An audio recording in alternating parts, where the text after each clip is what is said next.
So something a bit different today. I'm taking a look at one of my own chess games. I played this last night down at my local club and I was playing against the club champion. This guy's won the club tournament like 8 out of the last 10 times or something ridiculous. So really good player. I play with him in the A team. Now in this game I had black and he plays the London system with white. So these were the opening moves here. And I want to share this game because I find this system with black just so intuitive and easy to play, and it's such a good way to really smash the London system regardless of how white plays. So let's see these opening moves. Now e3, pawn c5. I'm not going to spend too long on these opening moves here because this is quite a standard setup, but I will pause here. So I just played through on e6. Now, one of the key decisions when you're black here is, do I bring the bishop outside the pawn chain or keep it in? So the system we're looking at here, you keep that bishop in the pawn chain because you're going to fianchetto it later like this. So knight d2 now played. You often see the white player starting with this before knight f3. It gives some options to support the queen b3 stuff and that kind of thing later. Anyway, bishop d6 played, so challenging that strong dark squared bishop rather. Now, 9 times out of 10, the white players are retreating this. Sometimes you see it left on f4, so that if you capture, then white gets this clamp and a grip on e5. Not going down that route in this video. So the bishop drops back. Now castles, this knight develops to f3, and now here there's a decision point. There's a couple of nice games by Magnus Carlsen here, for example, where he goes queen to c7. And just to show you this, what his idea is to go, in this position here, is to go knight b to d7, still go b6, bishop b7, but he wants to put this knight here in this system. Slightly different, but similar themes. But what I did in this game, different kind of system, is knight to c6. So more standard kind of development. Bishop d3 played, b6 gets going with this fianchetto plan. Of course there are nuances here, by the way. White can go bishop b5 there, challenge this knight, but we're going to stick with the main line. And now this is a decision point for white. So there's two common ideas which you face in this system. One is this kind of castles, bishop b7, knight e5 stuff, followed by, say, queen c7, f4. So you get these kind of positions where white goes for this f4 setup. Although actually, rather than going queen c7 there, the move I really like here is knight to e7. Because after f4, you then come with this knight to f5, hit this bishop here. You don't mind the takes. You get a lovely clamp here for your knight. That's fine. And once you hit this bishop, so often you see the bishop drop back, cover the pawn, and then you just tuck this bishop back so that you're prepared to meet g4 with knight d6. If g5, this one hops here. This one's coming here. It's all really, really harmonious. I really like this system. I did a video on this kind of theme, which I'll link at the end. It was a model game, Sergei Karyakin against Michael Adams. So if you want to check out a bit more about this knight e5 stuff, I've covered that in that video. But in this game here, we're going to look at this other plan for white, which isn't sinking that knight on e5, going f4, but going for this queen e2 stuff, preparing e4. Now obviously e4 could have been played immediately in the position before, so coming here you can go e4. But the theme is the same. If e4 comes right now, you need to drop this bishop back to e7. I mean, there's a fork preparing to come. But the key thing is you don't actually want to be capturing here, because this liquidation, something like this, it favours the white player. You're activating their pieces. There's already uncomfortable pressure here. Won't go really deep on that, but it favours white. So that's why you don't actually want to be capturing that pawn. If they go for an early e4 or queen e2, then e4, you nudge back this bishop. You let e5 come, which looks a bit nasty, kind of squashing your position, but the knight finds a home here. And you're picking up the dark squared bishop, and because this queen and bishop form a battery here, there's none of these Greek gift sacrifices on h7, where the bishop captures, then the knight g5, queen h5 stuff. None of that works when you've got this nice defensive setup. And long term, black can either take here and then play down the c file. Sometimes you go c4, b5, b4, pawn storm kind of stuff. But you do have to be careful if you close the center there.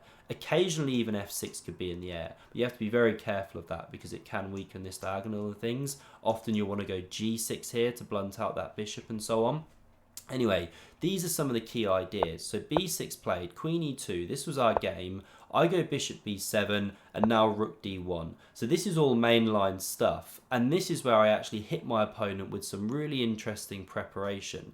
So again, there's a lot of top level games from here, but if you don't know the main move, if you go something like rook e8, looks so natural, you can actually get a bit of a passive position. So Caruana, for example, played this with black. And because I didn't, it means I'm better than Caruana, by the way, in case you didn't realise now. So rook e8 played, and he was playing against Le Quang Liem, who went e4. Caruana goes for the standard of bishop e7, e5, knight h5. This was the game. But this rook to e8 move didn't really help Caruana's position that much, and he was a little bit passive. He actually went on to lose this game. Now, if I run it back here, I found this move of knight to e7 when I was clicking around in preparation for this game. So not deep prep, but I've done a bit of clicking. And now white shouldn't actually go e4 for the reason that we'll see. What white should do here is simply castle actually, or chop here, which looks a bit weird when you declined that chop earlier. But now after queen takes back, castles, say rook a to c8, well, now white should revert back to this old plan of sinking the knight on e5. So this is the way for white to play. The reason you shouldn't go e4 now, which looks so natural, knight e7, so you've got all your pieces prepared for e4. The rook's lined up against the queen, looks so natural. That's why I love this move, because, you know, 99 times out of 100, your opponent's going e4 here, but it's actually a mistake. So this looks really nice, it's coming, etc. But this is the key move for black. I mean, pause if you want to look for it, but it's not easy to necessarily understand this concept. So the move that black should play here in response, the only move to keep advantage, is pawn to c4. Really nice idea. Now the white bishop retreated, and really wherever it goes doesn't matter too much. That's what my opponent played. But if you kick on with e5, well, this is fine for black. You take with tempo against the queen, so it has to recapture. Excuse me.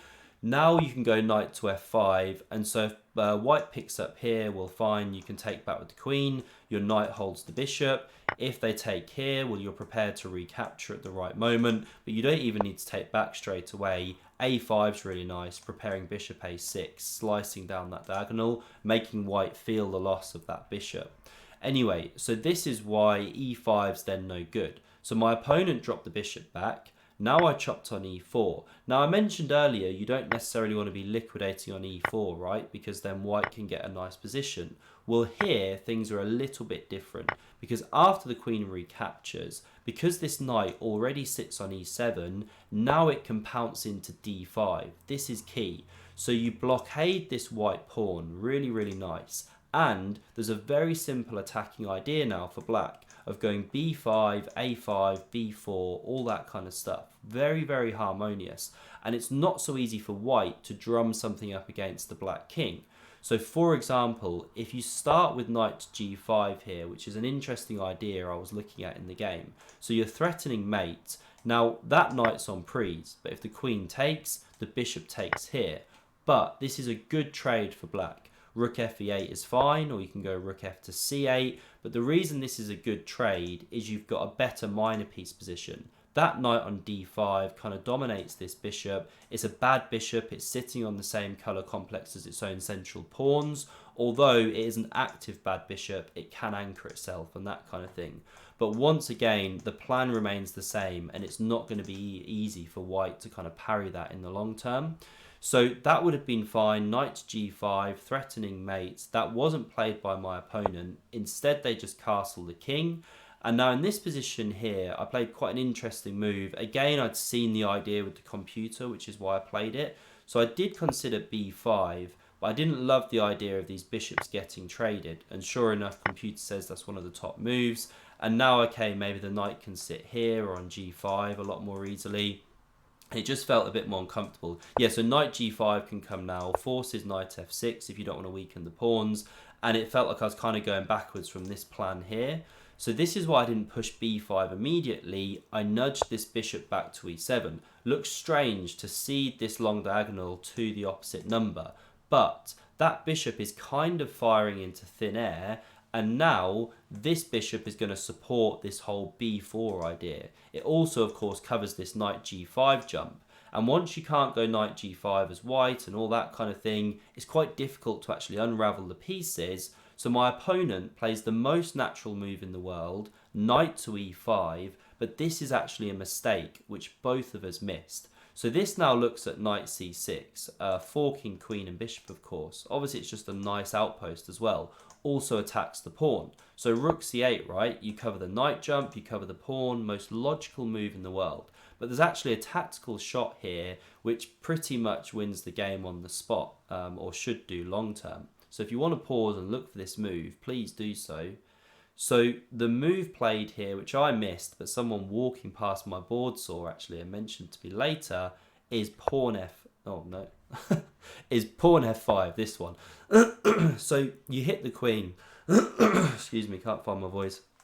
Just getting over a cold at the moment. You hit the queen. Now that has to retreat, whether it goes to e2, c2, doesn't matter. Now you kick on with f4, this is the point. And the bishop's actually trapped. Really nice concept. You know, whoops, it can't come here.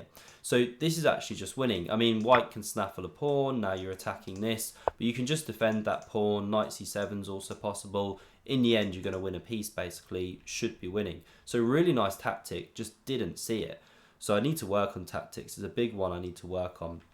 Anyway, I played rook c8. Now we had rook f to e1. Again, I was looking at f4 for my opponent. Looked quite nice. Wasn't sure if I should go b5, allow f5. But this is actually good for white if I'd allowed this stuff. So that wouldn't be the way to go. You do have to go g6 if they start with this plan. You have to stop that move. I wasn't sure then if knight g4 would get dangerous, but actually this is fine. You can go king g7, queen d7. And interestingly here, if check, something quite instructive is blocking with the bishop is good here. You don't normally want to give up a dark squared bishop when you've weakened your dark squares. But here it's this very thematic idea once again that this is a better knight than this bishop. So if white trades, you're just doing a lot better. If white drops, you know, you're still doing better here. Just a better position for black, even if you give that bishop for knight. Anyway, my opponent didn't go f4. He slid his rook across here instead. Excuse me. And I now carried on with pawn to b5. a3 from my opponent. a5, of course, what else? And there's a very simple plan for black here to push on with this pawn, take on c3, pawn captures, knight captures, fork these two. So my opponent now plays a good plan. He goes for knight to g4. And his whole idea is to bring this knight to e3 and challenge this dominant piece. And f5 is no good anymore because now you take here with check. This is the problem. So I now play pawn to b4. I was looking for ages at trying to make this work, and it is in fact a good move, but it was just so hard to assess. So I saw this whole variation, this whole line here. Now actually once again f5 is very good for me because then f4 is coming, trapping the bishop, completely winning. I missed that idea obviously earlier, I missed it again. So I was more looking at things like say queen to e7 here, pressuring that pawn, say it gets defended, I bring the rook, and I was just trying to assess whether once I get this stuff going here, I mean, say knight e3, b4. Computer actually says b4 is the best move. You can give this pawn because there's too many problems with the pin. But I was trying to work out, are these pawns going to be enough for a minor piece? He'll blockade them maybe, give one up later. Then it might just be equal, or I'm even worse. It just was so hard to assess. So it was playable, was good for black. But instead I went for this b4 idea instead. Just looked a good way to kind of keep advantage and not get crazy with it. I also had an advantage on the clock. So the pawn was now captured, this one took back, and now my opponent blunders. But it's not obvious, so he should go rook c1, best move. I take, and say queen a5 for example, pressuring this pawn. And you can see why he didn't do this, because now he hasn't got time for knight e3. He'd have to go say rook c2, but okay, this is his best, at least he's holding all his bits together and he can try and unravel soon. Bit better for black, but not loads. But he goes knight to e3, carrying on with that plan. And now can you see the best move for black in this position to give a decisive advantage? So the move here is pawn takes on c3. Now it looks like this should be impossible.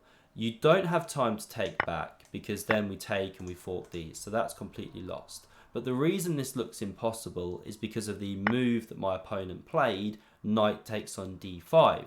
And now there's pins going on down the e-file, of course, so you're losing a piece, right? So I recaptured with the pawn. That's very important to go with the pawn and not the queen, because you need to pick up a tempo, you need to attack this queen. Now, if the queen takes this piece, which didn't happen, then my queen recaptures, he takes back with the rook, and this is what I saw. After pawn takes, these pawns are just deadly and can't be stopped. So the two variations I was looking at from afar was what happens if he goes rook to b7 here, coming behind that pawn. Well, then there's c3, and there's just a massive problem. c2 is an immediate threat to then hit this rook and make a queen. So if this one slides away, you can still go c2 anyway, because if captures, you queen, and you can't even take back there, or then you've got these back rank problems. That's actually checkmate. So now you're just a queen up, you know, say you go h3 and whatever, you can win a rook. Okay, that isn't the move, but say you save your rook, rook b1, and now you move the queen away, and okay, you've got a queen. So these are the problems with rook to b7 here, and if instead of doing that one, you tried rook e2, this is another line I was looking at, rook c2 blockading, well, now there's this simple idea of rook to a8. You can give the pawn, because then you slam down here. Again, you just can't stop the pawn going through, it's all just completely decisive. So really nice concept of using those queenside pawns. It's quite a common theme in these London structures for black. So after he takes on d5, my opponent dropped the queen back. He saw this, but now he's resigned to suffering in this worse endgame, a pawn down, and a very dangerous pawn at that. So the queen took on b2. Now I kicked on with pawn to c3 here. The queen came here, rook c4, this was my key idea, and now I'm prepared to defend this pawn with bishop b4, say he does that, for example. So he went queen c2 instead. Bishop f6 from me, pressures this pawn, so this one blocked. And now there's this kind of sneaky, subtle move of going bishop g5, technically best, but I just swapped, rook recaptures, and now I got the pawn structure slightly wrong. g6 was actually best here, don't worry about evicting this rook, and just slowly bring the heavy pieces into the game. But I went f6 to kick this rook away so there's no longer pressure on the pawn. I expected rook e3 hitting this one, queen c7 defends, rook c1 attacks, and now rook c8 is actually my best immediate move here. I went rook to b8, looking to do this invasion stuff. He can't now pick up the pawn, by the way, or there's back rank problems at the end of it all. So that's why g3 gives the king some room, and now I was really just trying to figure this out. I wanted to invade with the rook, and this is what I did, but there's problems here with queen f5, rook e8 check stuff. So I almost played this, which is technically the best move, but I thought, okay, I'm just going for it here, allowing queen f5.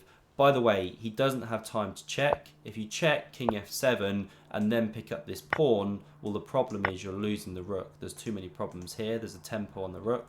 So that's why it doesn't work. Queen f5 was played. Apologies if this video is getting terribly boring. I hope you're still enjoying it and following along here. So queen f5 was played, and now queen c6 was my idea. So covering the check from the rook, covering the pawn, but actually this is now really good for white. I've messed it up. So rook c to e1 was played. I saw this. Rook b8 was my plan. This is what I played. Covering the checks here. Everything's held together. c2's coming. Looks lovely. Well, guess what? This position is +9 to white. Devastating, completely lost. We're in time trouble, by the way, at this point. It's move 35. We get more time. So the reason this is lost, I mean, maybe try and find it yourself. I just hovered over the piece there. But what's the rook move that wins in this position? So the answer here is the deadly quiet move, rook to e7.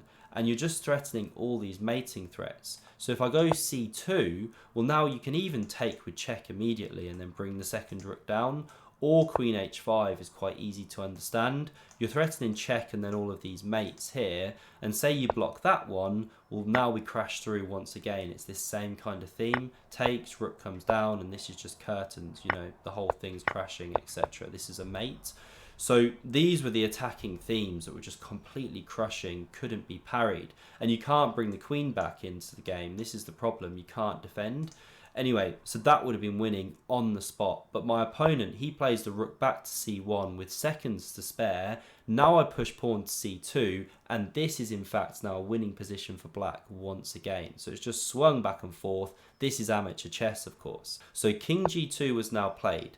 This rook comes to c8 defending the pawn. We had rook e2 sliding back. And now g6, I finally get to evict that queen. I don't mind if he trades them off, then this pawn drops at the end of that line. So he dropped back here, and now rook c7. So the queen covers here, I now cover this invasion square from his other rook. And now he plays this pawn to h4 move. Now it's a nice idea to open up my king, go for counterplay. So I go king g7, and now he goes pawn h5, but I find a really nice response here that I'm quite pleased with.